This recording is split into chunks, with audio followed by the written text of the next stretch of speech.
And I would like to welcome our first witness, the gentle lady from Arizona. Thank you for being here and sharing your story. You may begin.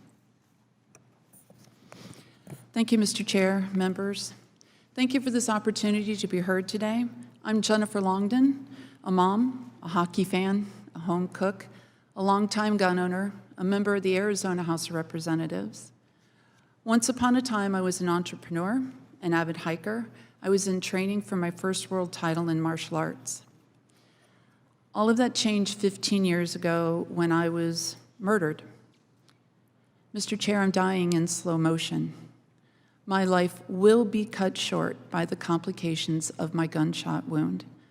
I've lost count of my near misses, the falls, the fractures, the pressure sores, and hospitalizations. November 15th, 2004 was such a beautiful night. I was holding my fiance's hand as we drove to dinner. We were 36 hours back from our dream trip to Fiji where we committed to marrying. In that idyllic moment, someone fired a gun, and we were shattered. 5 bullets later, all on our way to get a drive-through taco. My fiance was shot in the wrist, and, he was first shot in the shoulder, and another bullet went through his wrist and into his left temple, and a fragment of that bullet still rests behind his right eye.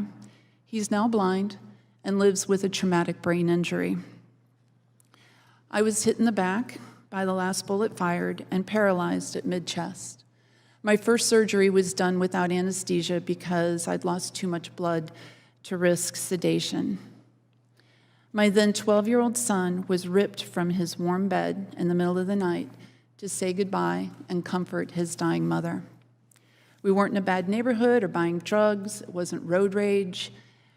We were simply 2 of the roughly 262 people who were shot in the U.S. on any given day, and that daily average has only grown over the years. I've struggled with what to tell you about gun violence. You have stacks of studies and reports in your offices, and those have not moved this body to action. Neither have the personal stories of hundreds of thousands of survivors that have been told in these halls.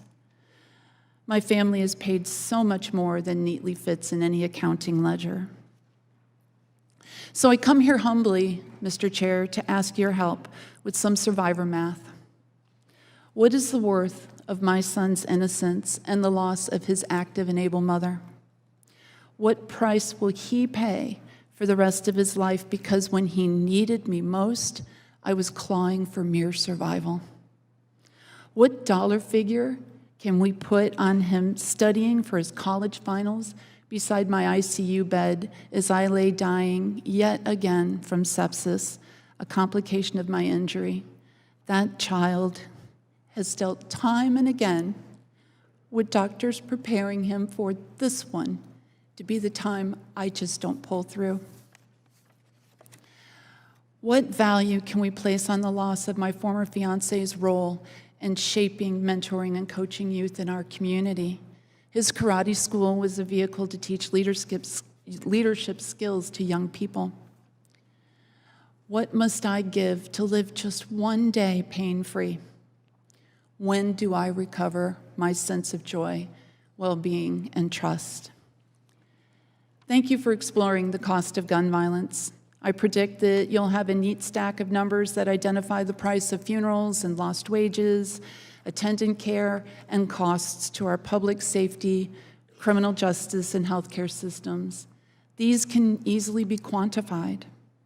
What won't translate is the simple fact that our inaction as a nation to curb gun violence means that on any given day in our America, an average of 321 families pay a price in blood and loss that is incalculable.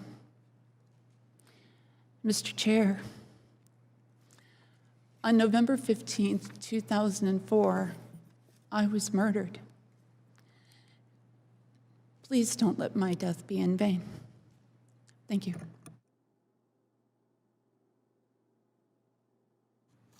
Thank you for your testimony.